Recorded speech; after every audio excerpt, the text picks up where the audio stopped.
I still remember the sizzling sound of the coals, the smoky aroma of hickory wood, and the mouth-watering smell of ribs grilling just right. It was another busy Friday night at my little barbecue spot. The place I'd poured my heart into building from scratch.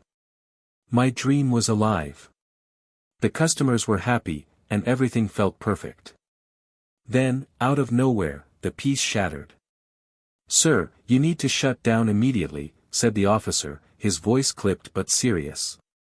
I blinked, the spatula halfway to my ribs. "We got a complaint from the HOA. You're trespassing on restricted property." "Trespassing on my property?" My hands trembled slightly as I looked past the officer to see two other police cars rolling up behind him. The restaurant was on land I had leased legally, zoned for commercial use.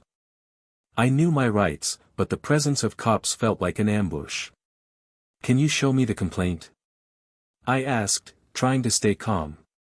The officer handed me a paper stamped with the HOA's name. "They say you're operating without proper permits. And your barbecue setup violates neighborhood covenants." I glanced around. There was nothing flashy about the place. Just a humble grill, picnic tables, and string lights glowing under the twilight. The neighbors seemed to love it, laughing and chatting as they ate. "I have all my permits," I replied firmly. "And this restaurant has been running for 6 months without a single issue." One HOA member, sharp, icy-eyed, and wearing a perfectly pressed blazer, approached. "We warned you before," she said, voice cold. "This is our community, and we don't tolerate unauthorized businesses." Her words stung more than the threat of police. I knew this wasn't just about permits. It was personal. The cops left after a tense hour, but the damage was done. Rumors started swirling in the neighborhood. Customers got nervous. The HOA didn't just want me gone. They wanted me to crumble. Later that night, I sat staring at the empty tables, the grill cold, wondering how I'd fight back against a powerful organization hellbent on shutting down my dream. But I wasn't going down without a fight. The morning after the cops showed up, I woke to a flood of messages. Some from worried customers, others from friends urging me to be careful. The HOA wasn't just sending police. They were ramping up the pressure in ways I hadn't expected. My phone rang. The caller ID showed a local number I didn't recognize. I answered cautiously. "This is a friendly warning," said a cold, unfamiliar voice. "If you don't shut down your barbecue spot, things will get worse. You don't want to make enemies of the HOA." I swallowed hard, the adrenaline surging. Threats. Now it was threats. But backing down wasn't an option. This place wasn't just a business. It was my livelihood, my pride, my community hub. Determined, I started gathering every document I had. Permits, lease agreements, health inspections, all spotless. If they wanted a fight, I'd meet them head-on. Next, I reached out to a lawyer recommended by a friend who dealt with a similar HOA dispute. His voice was steady and reassuring. These kinds of HOA power plays are not uncommon, but they don't hold the law's ultimate power. "We'll build a case showing your rights, your permits, and their harassment." Meanwhile, the neighbors' reactions were mixed. Some supported me openly, offering to write letters or testify if needed. Others, intimidated by the HOA's influence, kept quiet or even avoided the restaurant. One afternoon, as I was cleaning tables, the HOA president appeared unannounced, flanked by a couple of board members. Her smile was thin, her eyes cold. "We want to help you avoid more trouble," she said. "Consider this your final warning." "Help," I echoed, trying to keep my cool. "By sending police to shut down my business and threatening me? That's not help." She shrugged. "Rules are rules. You chose to ignore them." The encounter left me more fired up than ever. They were bullying me, but I wasn't about to let fear dictate my future. I spent late nights drafting a formal complaint detailing every instance of harassment, the unwarranted police visits, and the threats. I wasn't just fighting for my barbecue. I was fighting for fairness, for justice. Word started to spread online. Supporters began sharing my story on social media. Local news outlets reached out, sensing the brewing conflict between a small business owner and a powerful HOA. I realized this battle wasn't just about me anymore. It was about standing up against intimidation, about protecting dreams. But the HOA wasn't done yet. With my lawyer on board, I felt ready to take the fight where it belonged, the courtroom. We filed a formal lawsuit against the HOA, accusing them of harassment, abuse of power, and trying to unlawfully shut down my restaurant. It was a bold move, but necessary. Almost immediately, the HOA fired back with their own legal threats. They claimed my barbecue setup violated community standards and argued the permits I had were insufficient. But my lawyer was prepared. Every document was airtight. We had inspections, approvals, and even supportive testimonials from customers and neighbors who loved the place. Meanwhile, the story caught fire on social media. People started sharing photos of the cops showing up, videos of the empty tables after the raid, and messages condemning the HOA's heavy-handed tactics. A few local food bloggers even posted glowing reviews of my barbecue, encouraging followers to support the underdog business fighting for survival. The pressure on the HOA grew. They had banked on intimidating me into silence. But instead, their dirty tactics were being exposed. The community was divided. Some residents sided with the HOA, fearing change, but many more rallied behind me. People came to my restaurant in record numbers, bringing friends and family. One evening, as I was serving a table, a reporter approached, notebook in hand. "Mind if I ask a few questions about your fight with the HOA?" I nodded. "Sure, this isn't just about barbecue anymore. It's about standing up to bullies who think they can control everything." The HOA president, sensing her grip loosening, escalated her threats. I received an anonymous letter warning of consequences if I didn't back off. It only steeled my resolve. In court, the HOA's lawyer tried to paint me as a rule breaker, someone disrespecting the neighborhood's peace.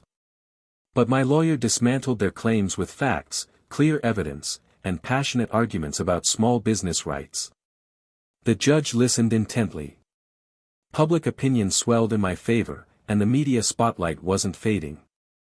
Behind the scenes, the HOA board was scrambling. Their aggressive tactics were backfiring. Instead of scaring me, they'd ignited a community fight.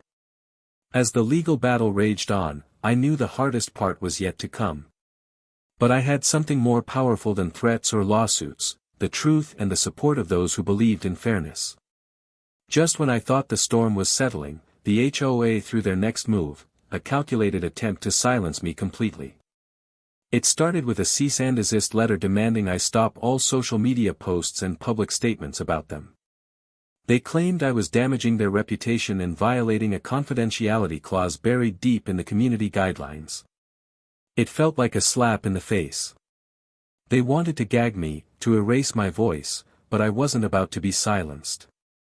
I discussed the letter with my lawyer. "They're trying to intimidate you into silence," he said grimly. "But you have the right to share your story, especially when it concerns public interest." Meanwhile, the support from the community kept growing. Local businesses put up signs saying, "Fighting for fairness." Friends organized fundraisers to help cover mounting legal fees. People weren't just customers anymore, they were allies. The HOA president, growing desperate, began pushing for a court injunction to shut down the restaurant immediately. I knew this was a critical moment. Losing the injunction battle could mean losing everything. The day of the hearing arrived, and the courtroom was packed. Reporters filled the benches, cameras clicked, and neighbors showed up to stand with me.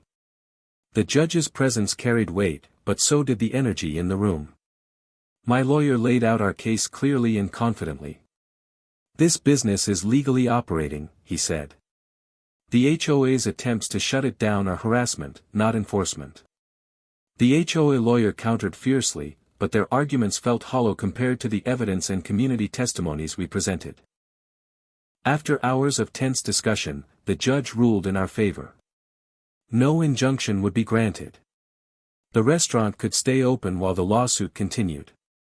The courtroom erupted in relief. I felt tears sting my eyes, not just for myself, but for everyone who stood by me.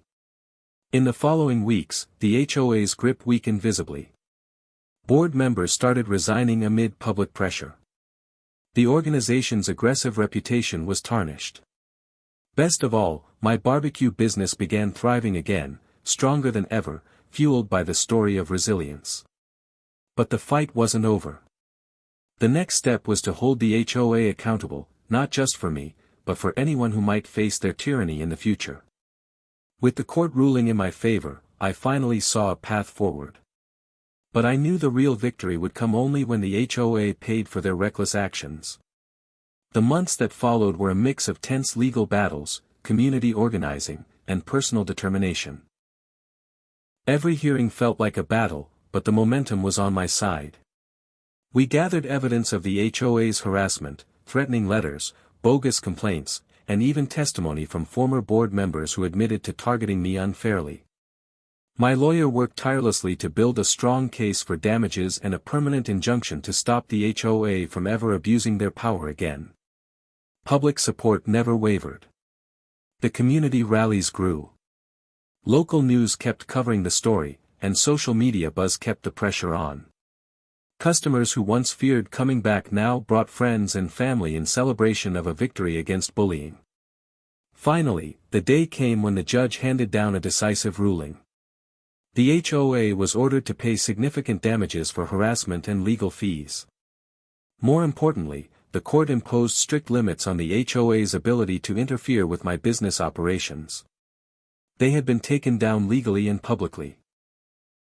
The HOA president resigned, and new leadership promised reform. The neighborhood felt a breath of fresh air, no longer under the shadow of intimidation. For me, the victory was sweeter than any barbecue sauce I'd ever crafted. My restaurant was not only saved but had become a symbol of standing up against injustice. The smell of smoked ribs and laughter filled the air once more, louder and prouder than ever. Looking back, I realized this fight was about more than a restaurant. It was about fighting for respect, fairness, and the courage to stand firm when the odds seem stacked against you. If there's one thing I want you to take away from this story, it's this: never let bullies silence your dreams. Fight back with everything you have. Because justice, when pursued relentlessly, can and will prevail. Thank you for joining me on this journey. If you found this story inspiring, don't forget to like, comment your thoughts, and subscribe for more real-life battles and victories. If you're inspired by this story of standing up to unfair power and fighting for what's right, make sure to hit that subscribe button so you never miss a real-life battle and victory. Drop a like if you believe in defending your dreams, and leave a comment below sharing your own experiences or what you do if faced with a fight like this.